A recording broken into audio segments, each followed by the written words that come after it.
Personne ne comprend l'équilibre de la force dans Star Wars. Derrière ce titre se cache une réalité qui me fait réaliser que la plupart des gens n'appréhendent pas bien ce principe ou viennent jusqu'à le réinterpréter. Ce que je trouve assez dommage étant donné la popularité de Star Wars. Le but de cette vidéo sera donc de dissiper tout malentendu sur ce principe et d'y voir plus clair dans cette notion d'équilibre. Avant de partir dans les explications, je tiens à commencer en disant que le contenu présenté s'adresse à tous, quel que soit votre niveau de connaissance dans l'univers de Star Wars.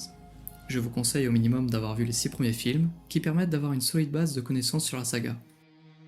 Bien, ceci étant dit, reprenons les choses à leur base.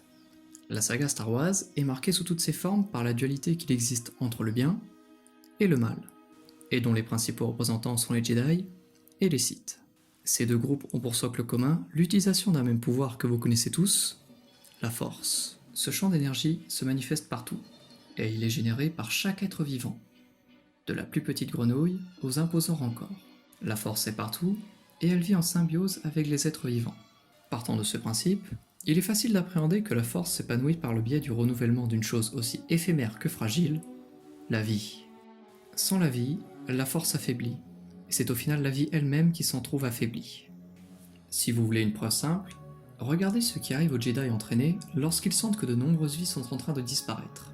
Ils semblent bouleversés et surtout affaiblis, au moins un court instant, comme si l'extinction de nombreuses vies avait des répercussions sur leur propre vitalité. Ayant ainsi conscience que l'énergie de la force est liée à la vie, les Jedi savent que leur rôle est de la protéger, en maintenant la paix et la justice dans la galaxie. Pour assurer cette mission, ils sont capables de puiser dans l'énergie incroyable que représente la force, pour la mettre au service du bien. Mais tout comme il existe des êtres cupides dans notre monde, c'est aussi le cas dans l'univers de Star Wars. Nous voyons la force qu'un moyen d'acquérir du pouvoir et de dominer les autres, certains Jedi se sont détournés de la volonté de la force pour leur profit personnel et ainsi sont nés les Sith. Les Sith représentent le mal. Leur pouvoir symbolise la souffrance, la peur et surtout la destruction de la vie. Ils agissent donc à l'extrême opposé de la volonté de la force. Ainsi, on a tendance à dire qu'il existe deux côtés de la force, un côté lumineux et un côté obscur. Si cette notion est assez pratique pour classer les Jedi et les Sith, elle est incohérente avec ce que représente la force qui est, j'insiste encore une fois, la vie. Il n'existe donc pas à proprement parler de côté de la force, puisque les Sith corrompent son énergie par le biais de leur cupidité et la transforment en un pouvoir de destruction. Ce sont eux qui sont à l'origine de cette corruption de la force, et non la force en elle-même. Là où je veux en venir, c'est qu'il n'y a fondamentalement pas de côté obscur, ni même de côté lumineux. En réalité, cette notion ne se caractérise que par ceux qui se servent de la force et leurs attributs moraux. Ainsi, il serait plus juste de définir un côté lumineux et un côté obscur des manipulateurs de la force, mais pas de la force en elle-même. Si ce raisonnement fait écho en vous, vous devez déjà voir où je veux en venir. C'est donc après cette beaucoup trop longue entrée en matière que l'on va à présent parler d'équilibre. La notion d'équilibre dans la force est évoquée pour la première fois dans la menace fantôme via la prophétie de l'élu. Cette prophétie raconte que, dans une période de grand désespoir, un enfant naîtra. Il détruira les Sith et ramènera l'équilibre dans la force.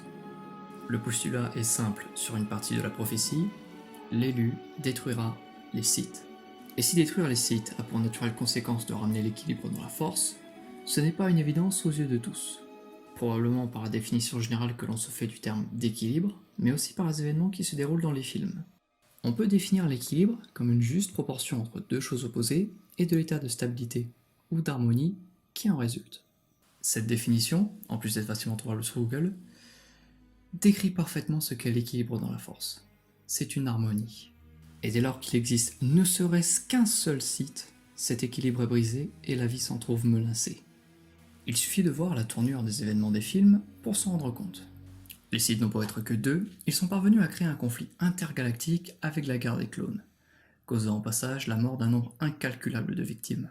Du chaos provoqué par la guerre, ils parviennent à renverser une république millénaire, à détruire l'ordre Jedi encore plus millénaire, et à fonder un empire. L'équilibre n'a donc aucun rapport avec une quelconque égalité numérique.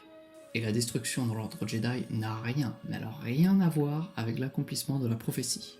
Il est vrai que l'on peut se poser des questions, au vu des événements et de l'interrogation de Yoda sur la compréhension du Jedi sur la prophétie.